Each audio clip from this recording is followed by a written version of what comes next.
Hello. Magandang gabi sa lahat. This is Justin Top News PH. Magandang gabi doon sa mga viewers natin sa labas ng bansa, other parts of the world. Kung ano man ang time zone nyo, good morning, good afternoon, at good evening sa inyo. At this is the Monday after the Easter Sunday. At mayroong ang para sa mga Katoliko, there's some sort of a bad news dahil na pumanaw na ang ating Santo Papa kaninang umaga. So despite all of this, lahat ito magpatuloy sa mundong ito, and we hope and pray for sa mga Katoliko sa para sa ating pinakamamahal na Santo Papa. Okay, so before anything else, bago tayo magsimula ngayong gabi na ito, I would like to request na paki-like naman, paki-press ang like, paki-pindot yung like, then napaka-importante rin yung pag-subscribe kahit pa isa lang, para naman lumago ng konti itong channel na to. Medyo maliit pa tayo, and hoping na lumaki tayo ang community natin, that we will share mga information about kung anong pangyayari sa ating bansa in a day-to-day basis. Lalo na ngayon, we are in a very critical point of our history, kasi merong isang major event na mangyayari, at ito yung upcoming election sa May 12, 2025 na might change or might alter the course of the direction ng ating bansa, for the better or for the worse. So nasa atin yun, lahat nasa kamay ng mga tao, itong decision na to ngayong upcoming election. But hindi yan ang ating pag-usapan. Ang pag-usapan natin, we will be discussing about itong mga survey rates na linabas ng mga survey companies, particularly itong Pulse Asia. Kasi medyo ilang araw na ito na linabas, but marami pa rin nagtatanong sa akin, ano bang ibig sabihin itong mga survey rates na to na linabas ng mga survey companies. What does it mean, and paano tayo maapektuhan dito sa mga survey rates na ito? Diyan sa title ko nakalagay na one for the books talaga. This is history in the making. Pero napaka sama na history, because PBBM garnered the most distrusted president and the most disapproved president in the history of our country, and as a nation, simula na tayo ay nagiging republika. At ito ay nakamit ni President Bongbong Marcos. Napakasama naman ng ano na yan, honor na yan. Is that an honor na you are tagged as the worst president of this country that ever had, dahil nga sa mga rates na yan? Imagine, negative 29 distrust rating rates, then negative 28 ang disapproval rate. So makikita natin talagang malubha ang sitwasyon ng pamumuno ng ating Pangulong si Bongbong Marcos. Ito, naalpasan pa niya si Gloria Arroyo, dahil si Gloria Arroyo nagkaroon din ng negative rate nung siya ay namumuno. But it's not a majority. Hindi mayoriya ng mga Pilipino ay nag-disapprove at hindi nagtiwala sa kanya. Pero dito kay PBBM, 8 sa bawat 10 Pilipino ay walang tiwala at hindi approve ang kanyang mga ginagawa diyan sa executive department na pinamumunuan niya. So himayin natin yan isa-isa kung ano ba talaga ang maging epekto nito sa atin at sa kanyang pamumuno at saka mga serbisyo na dapat makamtan ng bawat isang Pilipino. So dito sa anong ibig sabihin dyan sa approval rating? So ito nagpapahiwatig kung approve o disapprove ka sa mga ginagawa mong mga programa, ang pag-execute mo, ang pagganap mo sa iyong mga programa na for the benefit sa mga tao na dapat makinabang naman dyan sa mga programa na yan na in-execute mo. Ngayon, doon naman sa distrust rating, yung tiwala ng mga tao sa iyo, kung kaya mo bang i-execute o gagawin yung mga programa na pinapangako mo at yung mga ibang gawain na inaasa at inaasam-asam ng mga tao na gagawin mo para sa kapakanan ng mga mamamayang Pilipino. So, may tiwala ba ang mga tao o walang tiwala? Lumabas dito kay PBBM na walang tiwala ang mga tao sa negative 29 distrust rating na nakamit niya sa nakaraang survey, at ang disapproval rating niya is negative 28. So napakasama. For the books nga yan, yan ang na-garner niya na records in the history of our country. So ano mangyayari nito kung ganyan ang rates niya na mga tao hindi na nagtiwala sa kanya? Magkaroon talaga yan ng social disorder dahil ang mga gampanin ng kanyang mga kabinete, ng kanyang mga departamento ay malamang is in disarray kasi hindi niya kayang imando ang tamang mga programa na dapat i-implement sa bawat departamento ng kanyang gobyerno. Nakikita naman natin yan. Halos walang matinong mga programa ang mga departamento ng pamahalaang ito. Tingnan mo yung health. Noon nangyari, talagang pahirap ng pahirap ang kondisyon ng mga tao. Ang inflation, na-check ba nila yung inflation? Patuloy ang paghihirap ng mga ordinaryong mamayang Pilipino. So yung paghahanap ng trabaho, napakahirap maghanap ng trabaho at marami mga tao na hindi nakahanap ng trabaho kahit sila ay nakapagtapos sa pag-aaral. So isa ito sa mga tinitingnan ng mga mamamayan. Kaya lumabas ang kanilang hindi pagsagayon, pag-disapprove sa pagganap ng Pangulo sa kanyang mga responsibilidad. So ito, this will become maybe a permanent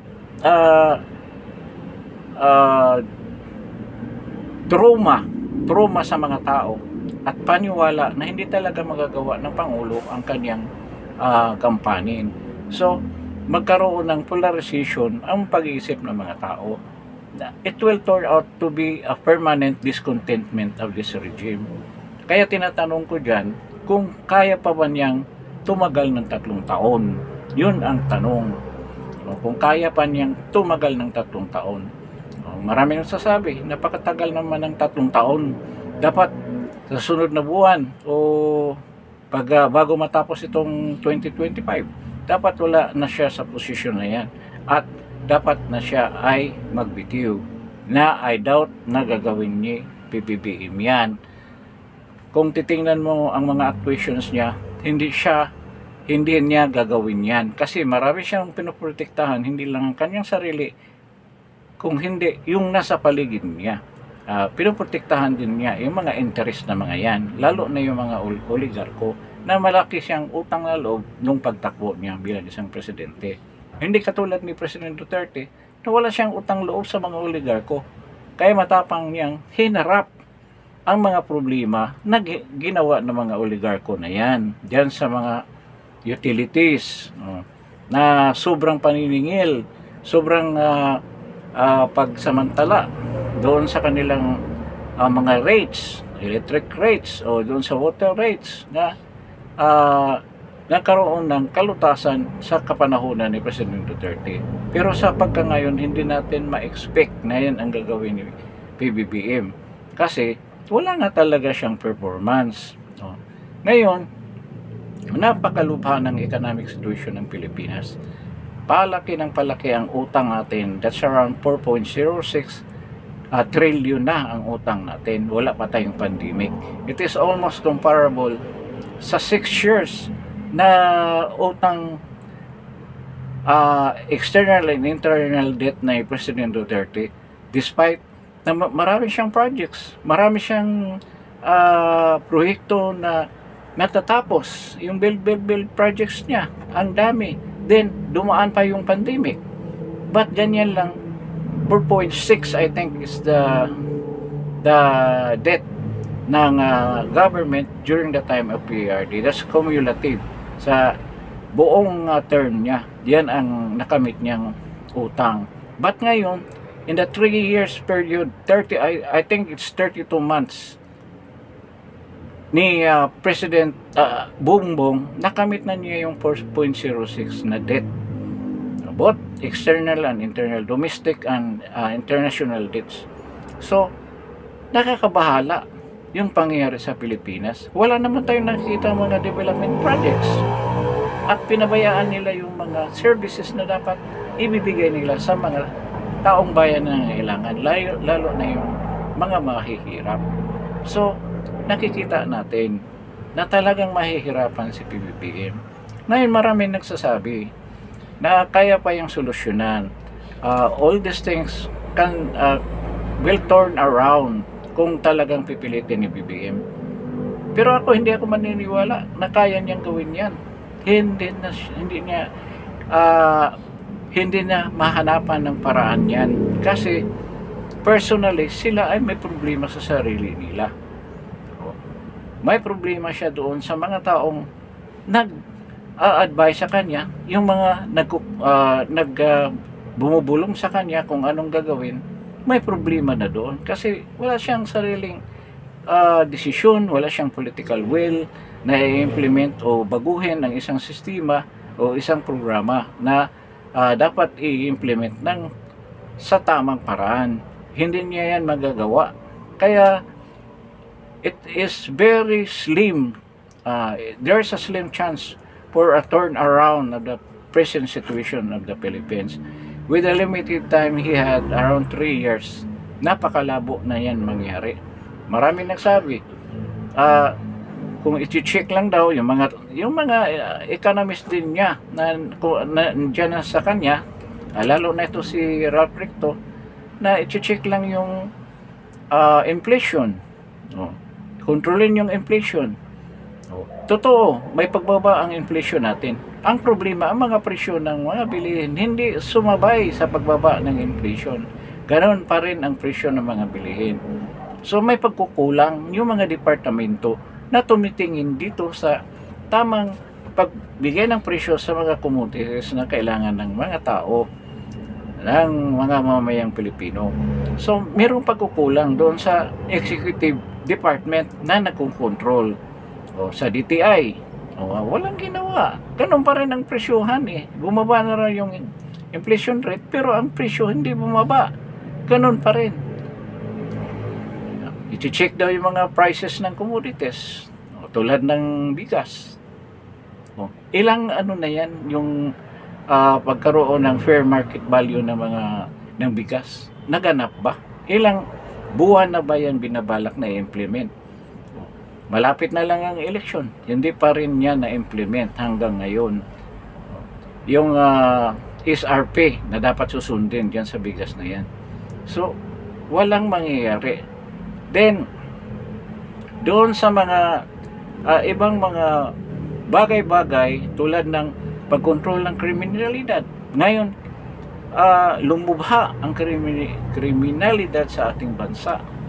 And in fact, dumami pa yung mga heinous crime like KFR, o kidnap for ransom. Sinasabi nila, hindi daw, pera lang daw ang dahilan. Ano ba yun? Hindi ba yan kidnapping na humihingi ka ng pera doon sa mga ina-abduct mo mga tao? That's kidnapping and that's for money. Natural, pera rin yan talaga. Tapos sabi, gumaganti lang daw. Yung regards to the case of Anson Key. Ngayon, lumabas pa,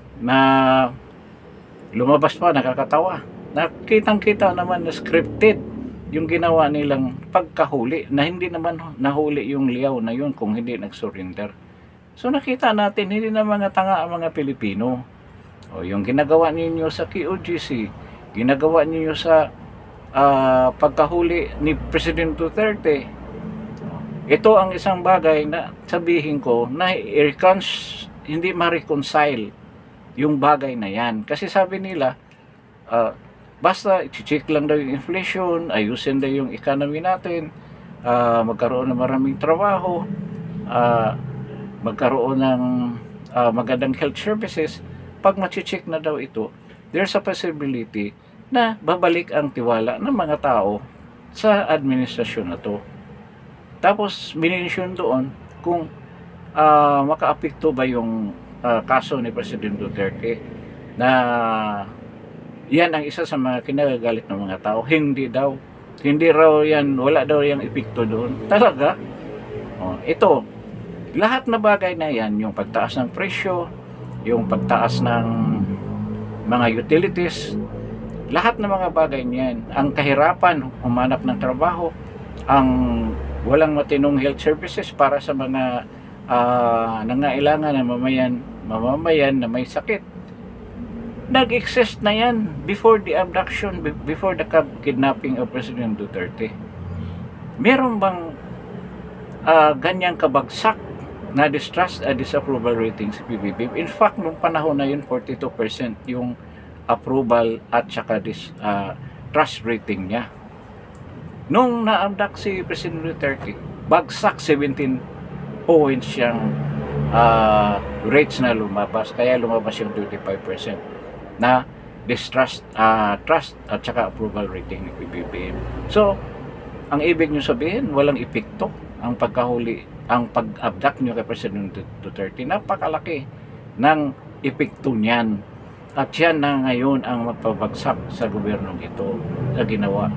So ultimately, dahil nga itong functionalities ng mga government department ng gobyerno natin, magkaroon ng disarray, magkagulo yan, wala nang matinong direction yung mga pag-implement ng mga programa ng gobyerno.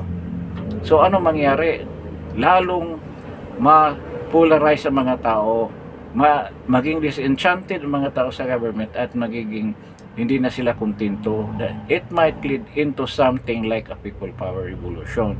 Baka during if that time will arrive, kung darating man ang panahon na yan, malamang magkaroon ng people power revolution by that time. At siguro magkaroon na rin mga ambitious tsaka renegade soldiers na hihiwalay sa AFP at matupad na yung people power revolution by that time.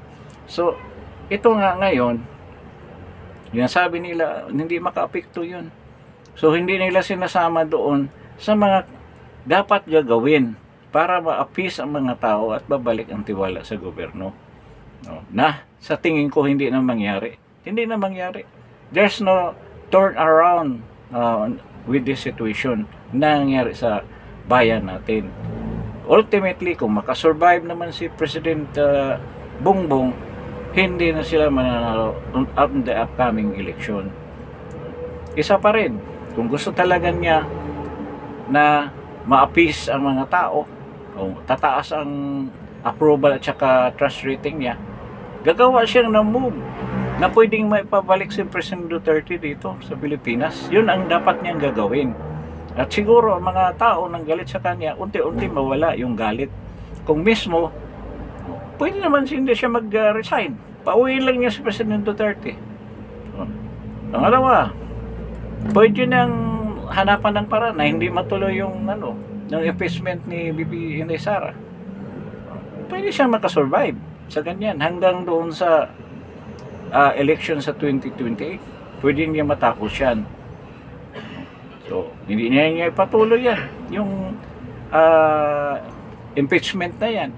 So, yung iba siguro mga tao, mabuti pa rin pala ang nagkaroon ng somehow parang na rin nagsisisi na rin siya sa ginawa niya na pangapi sa mga Duterte by doing that. Isa kasi nakikita natin kay Ivy. Ngayon, unti-unti niyang binunyag kung anong mga ginawa ng kapatid niya.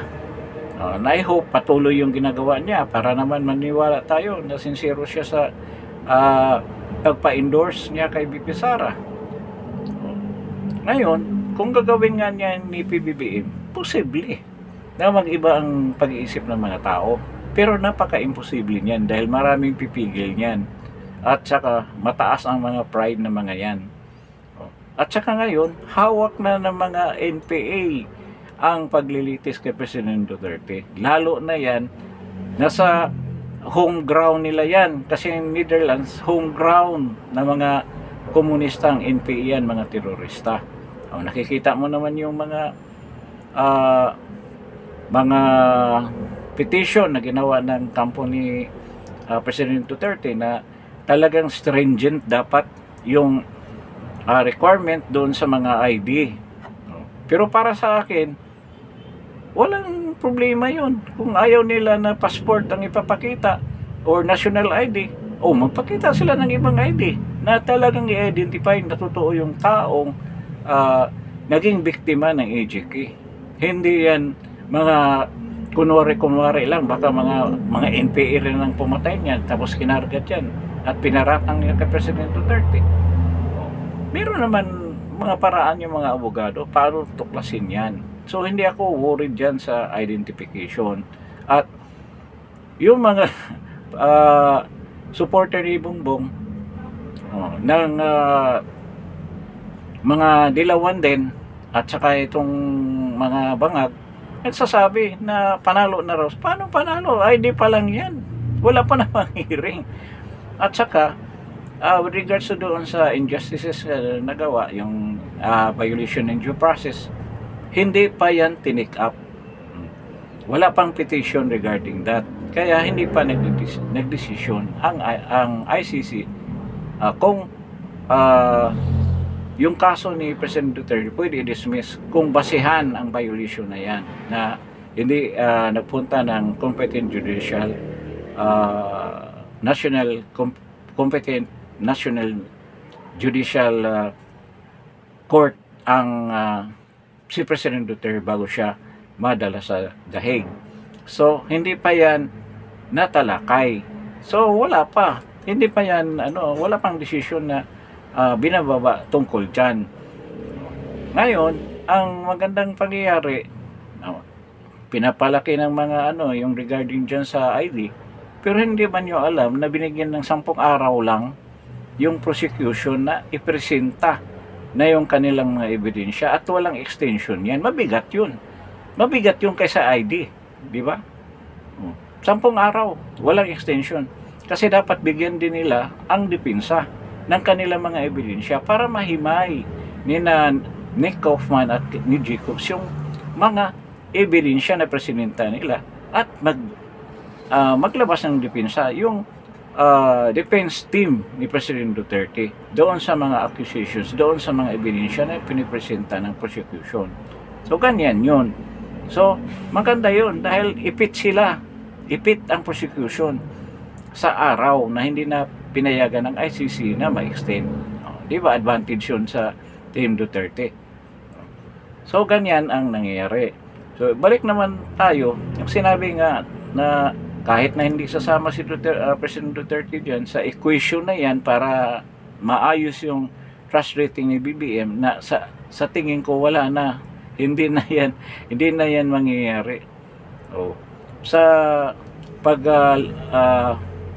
sa galaw ng administrasyon, hindi ako maniwala na magkaroon sila ng pag-aayos sa mga bagay na yan, na ayusin pa nila yung trust saka approval rating. Yung nga sa last vlog ko, may gagawin silang bagay para masolusyonan yung problema nila. At anuhin mo, pakinggan mo na lang yung una kong vlog, kagabi yata yun, para maintindihan nyo kung anong ibig kong sabihin. So ngayon, ito na nga, lahat na bagay na yan, yung mga discontent yung mga tao, nangyayari na yan noon. Pero hindi bumagsak ng ganyang kalaki ang trust at approval rating ni PBBM. Dito lang, nang pag-abduct nila kay President Duterte, talagang sumadsad ng husto, nag-negative yung trust at approval rating ni PBBM. So anong ibig sabihin yan? Talagang malaking epekto yung ginawa nila sa pag-abduct kay President Duterte. At dapat yun ang solusyonan nila kung gusto nila maibalik ang tiwala ng mga tao sa kanila. Ganun lang. Kaya hindi nila yan ma-deny na they are ma'am lang sila. Sabi nila, wala yan. Ganun. Pero in actuality, yan ang pinakamalaking problema nila. Paano nila masolusyonan yan? So, para sa akin, hindi na yan. Hindi na. Tuloy-tuloy na talaga ang pag-tailspin nitong administrasyon na to sa pangyayaring yan. Kaya, the greatest indicator, yan, yung survey rates ni BBM na pilit nilang dinideny. At katakataka sa survey ng SWS, pasok pa rin lahat ng mga dalawa lang ang pumasok sa PDP laban. Duterte, dalawa lang. Magtataka ka. Kanyan ang rate ng distrust rate saka disapproval rate ng nag-endorso ng pinaka-pinuno ng alyansa. Tapos ganyan taas pa rin ang kanilang mga pwesto dyan sa survey ng senatorial survey. Napaka-imposible niyan. Bakit pinipilit nila ilalabas yan? Wala nang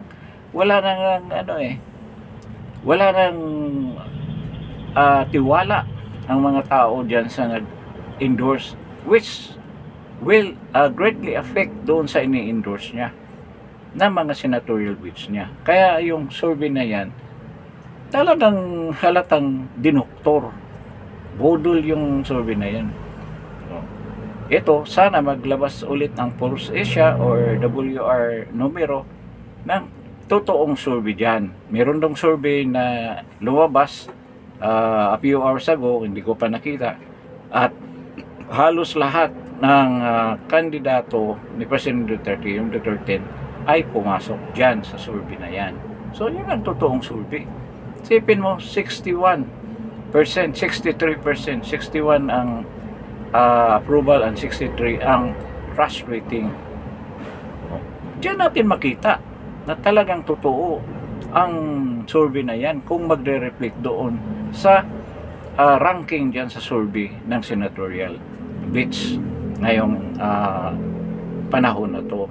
So, nakikita natin ang maniobra. Until now, maniobra pa nila at alam ng mga senator na hindi yan totoo yung mga nilabas na mga surveys na yan. Kaya sila, aligaga, hindi nila alam anong gagawin. Kanya-kanyang diskarte na lang. Kanya-kanyang diskarte para naman mag-survive dyan. Laglag na sila halos lahat. Yung mga ibang kandidato dyan. At itong mga kandidato na walang kakwinta-kwinta, yan pa ang nagpumasok dyan sa Magic 12. Hindi ka paniwala yan.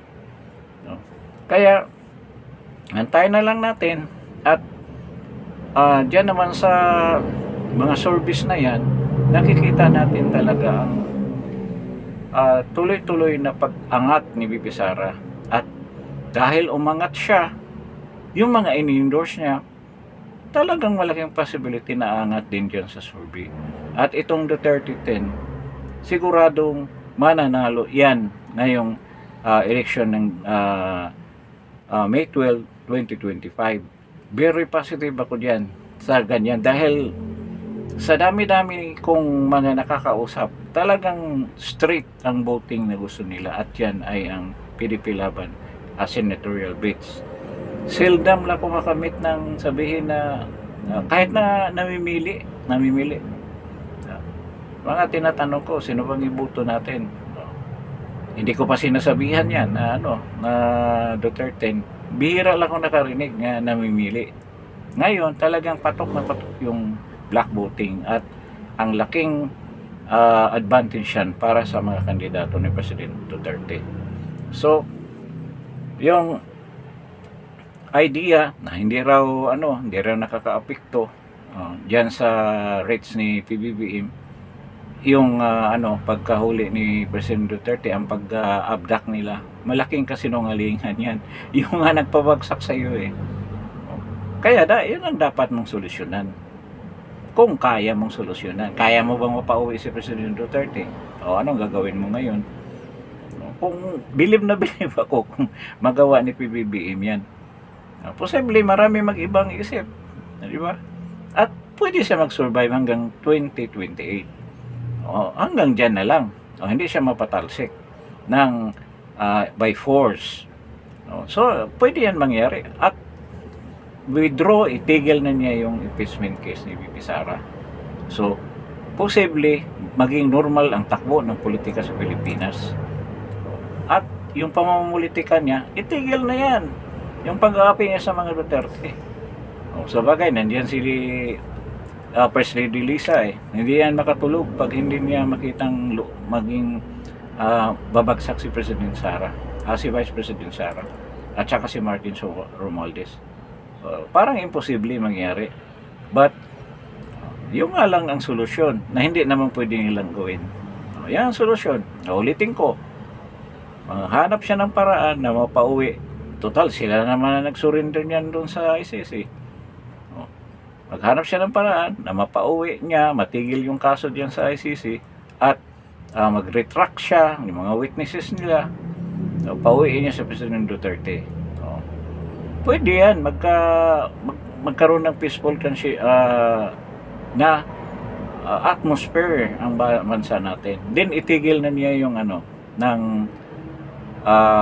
sabihin niya kay Escudero, itigil na natin tong impeachment na yan, wala rin mangyari, lalo tayo magkagulo.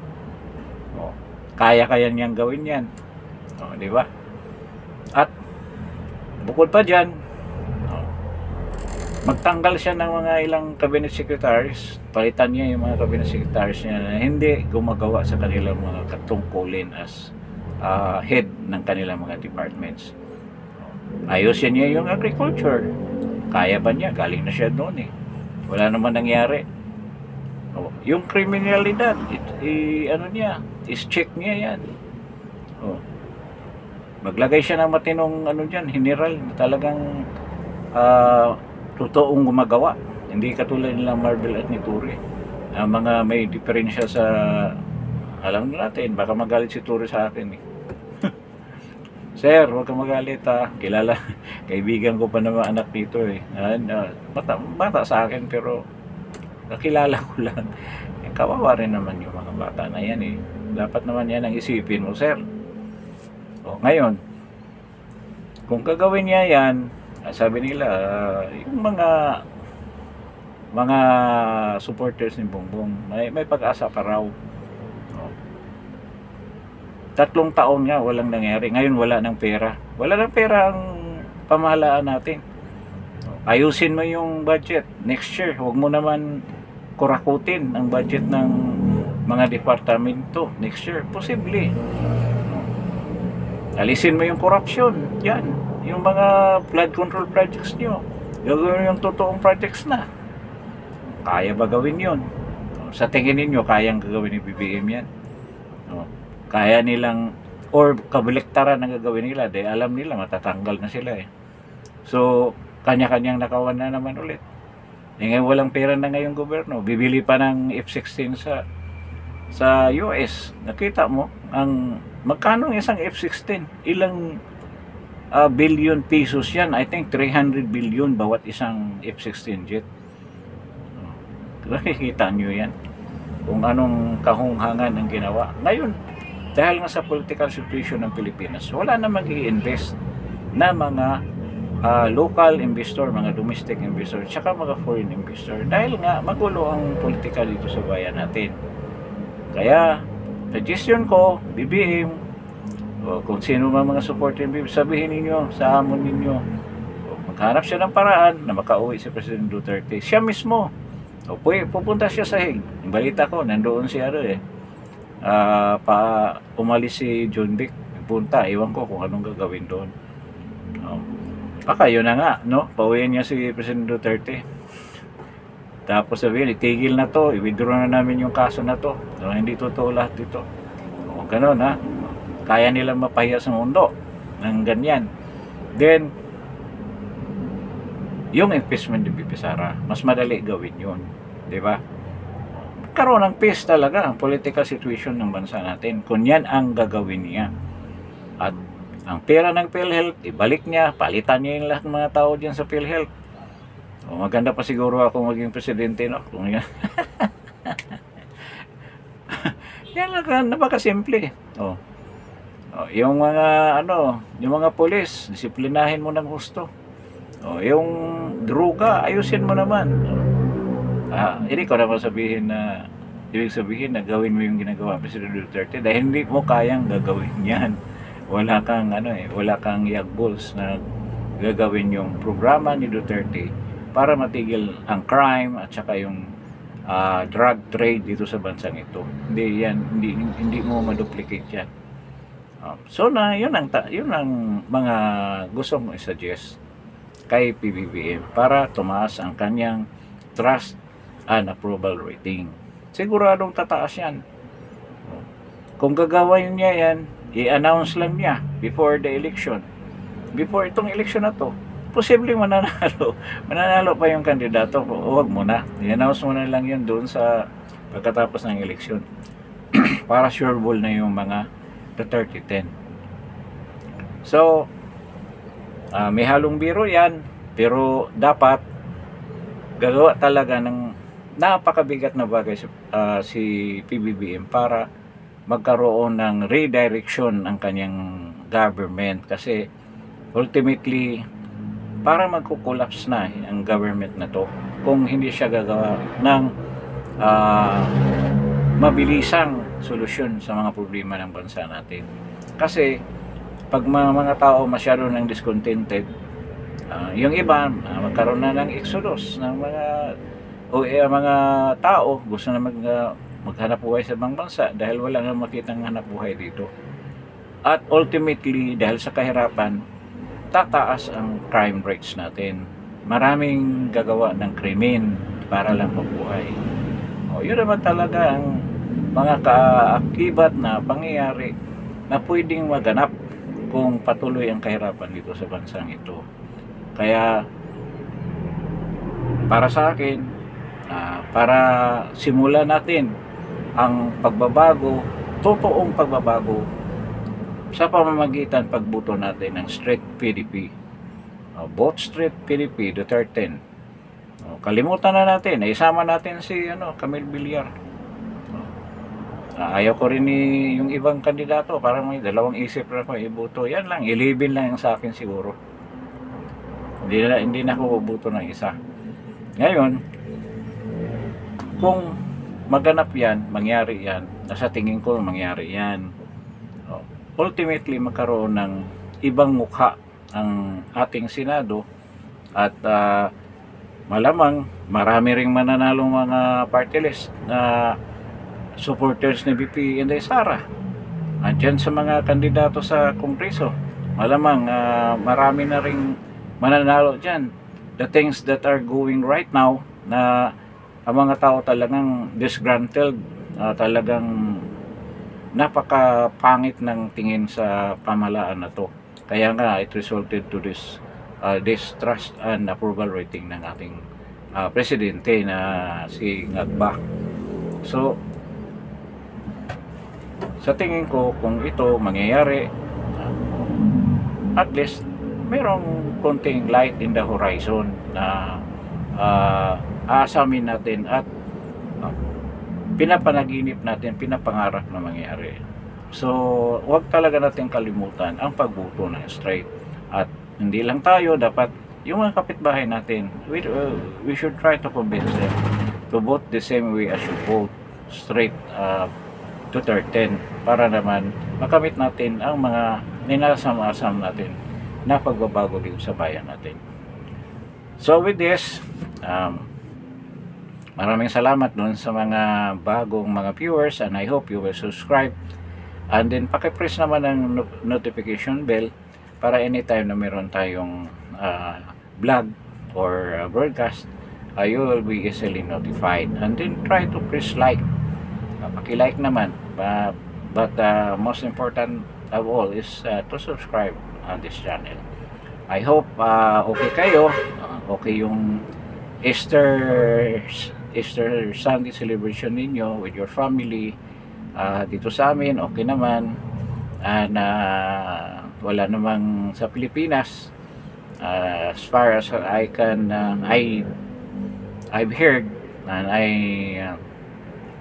nakita ko sa mga balita, wala namang untoward accident na nangyari, except na meron naman nagpaplano yata na ng masama dito sa bansa natin. At in my previous vlog, diniscuss ko na yan. So with this, maraming salamat at good evening sa inyong lahat, whether nandito kayo sa bansa or outside of the country.